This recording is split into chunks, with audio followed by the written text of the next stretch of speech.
नमस्कार दोस्तों, DD react में आपका स्वागत है। मैं हूं आलोक और आज जो वीडियो मैं आप लोगों के साथ देखने वाला हूं वो वीडियो है बीबीसी का और इसका टाइटल है अफगानिस्तान क्राइसिस। अफगानिस्तान में भरा है सोना और तांबा, किससे मिलेगा ये? यानी कि एक तरह का खजाना है अफगानिस्तान में और ये खजाना किससे मिलेगा? तो इसी पर बीबीसी ने वीडियो बनाया। चलिए देखते हैं क्या है वीडियो में। अफगानिस्तान में जमीन के नीचे दबी अथाह संपदा पर दुनिया की नजर है।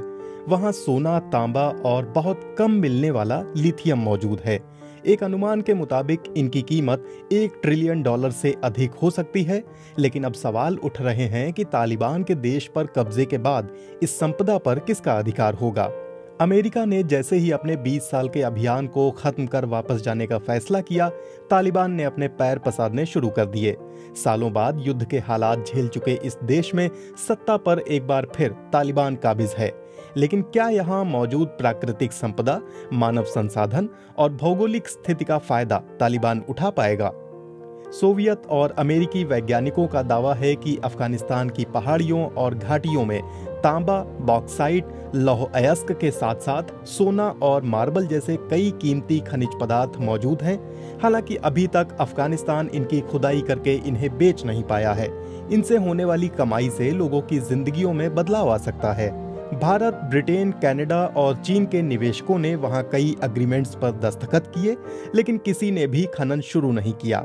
व्यापार के लिए उपयुक्त देशों की रैंकिंग में विश्व बैंक ने अफगानिस्तान को 190 में से 173वें स्थान पर रखा है।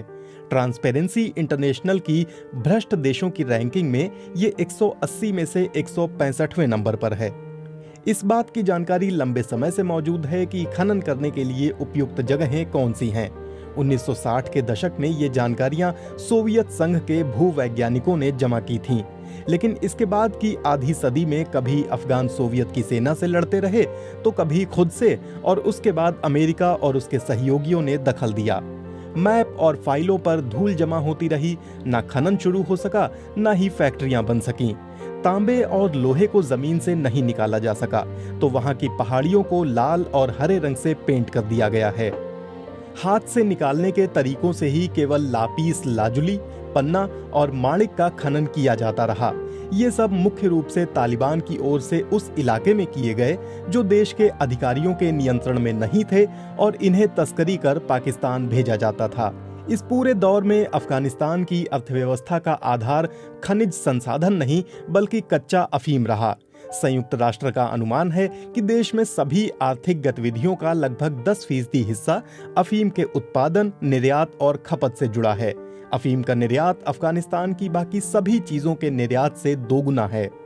नतीजतन प्राकृतिक संसाधनों से समृद्ध देश विश्व बाजार में तांबे या लिथियम की आपूर्ति में कोई भूमिका नहीं निभाता है, लेकिन ये कच्चे अफीम और हेरोइन की दुनिया में 85% आपूर्ति करता है।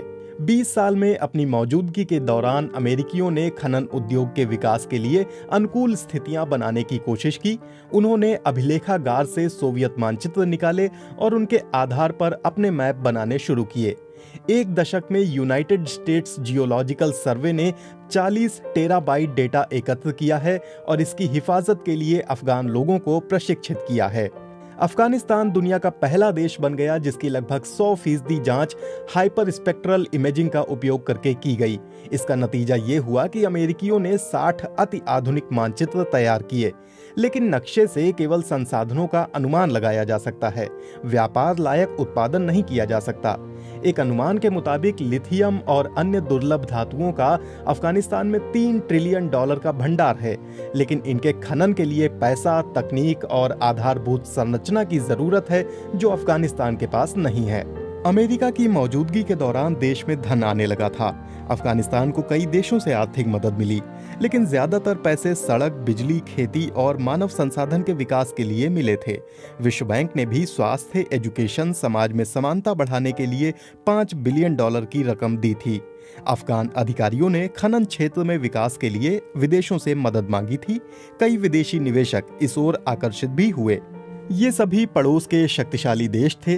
चीन और भारत ने आर्थिक से ज्यादा राजनीतिक कारणों से दिलचस्पी दिखाई।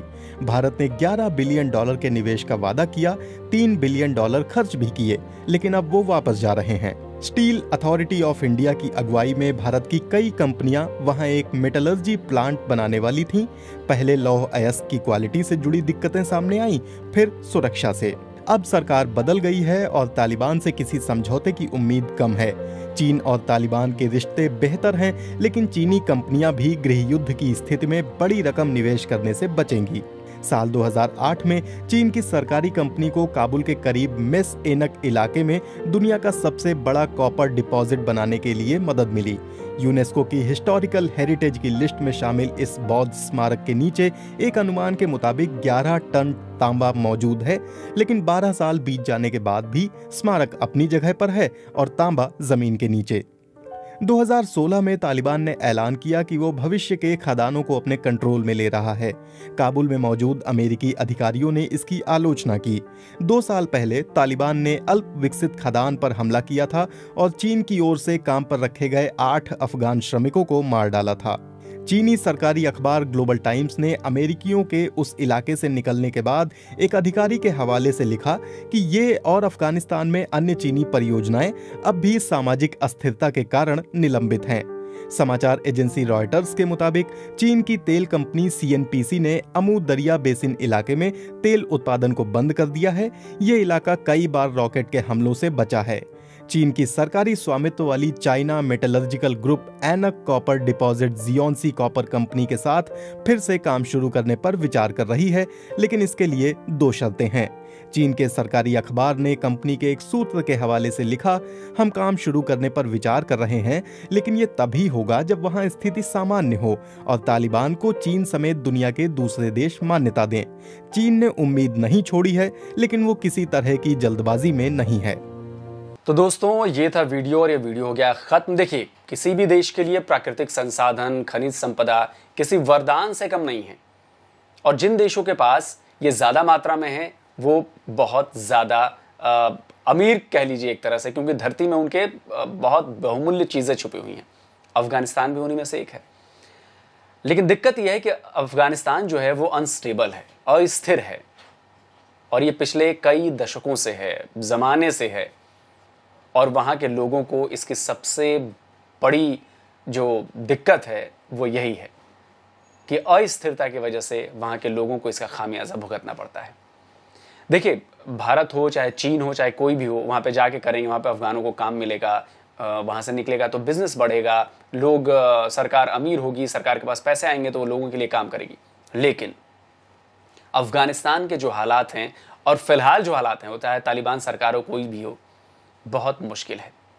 चीनी कंपनियां हो, भारतीय कंपनियां हो, अमेरिकी कंपनियां हो, बहुत मुश्किल है उनके लिए काम करना।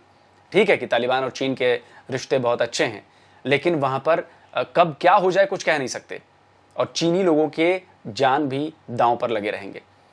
पाकिस्तान में तो चीनी कंपनियां काम कर रही हैं और वहां पे क्या हो रहा है आप देख ही रहे हो। तो अफगानिस्तान तो एक ऐसे ऑर्गेनाइजेशन के कब्जे में है जिसके बारे में क्या कहा जाए। दुनिया भर के आतंकी उसमें मिले हुए हैं। तो चाइना कभी नहीं चाहेगा कि वो इस तरह के माहौल में काम करे, और चाइनीज कंपनियां कभी नहीं चाहेंगी कि भाई उनकी जवाबदेही है। अगर चीनी नागरिक मरेंगे तो कोई वहां पे जाना नहीं चाहेगा, और ऐसे कंपनियां चल नहीं पाएगी।